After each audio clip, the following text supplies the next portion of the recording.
দুইটা পার্ট, একটা হলো নার বা আগুন, আরেকটা হলো জামহারির বা ঠান্ডা। জাহান্নামীদেরকে, পাপিষ্ঠদেরকে, আল্লাহর নাফরমান এবং কাফিরদেরকে জাহান্নামে যখন নিক্ষেপ করা হবে, কখনো ভয়াবহ আগুনে তাদেরকে শাস্তি দেওয়া হবে, আবার কখনো জামহারিরের ঠান্ডার তীব্রতা এবং ভয়াবহতা যেখানে চরমে থাকবে সেখানে রেখে তাদেরকে শাস্তি দেওয়া হবে। দুনিয়াতে হলে মরে যেত, সেখানে কোনো মরণ হবে না, শুধু শাস্তি ভোগ করতেই থাকবে।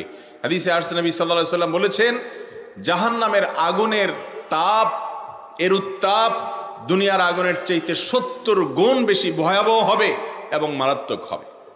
আল্লাহ তাআলা আমাদেরকে জাহান্নামের আযাব থেকে বেঁচে থাকার মতো আমল করে যাওয়ার তৌফিক দান করুন।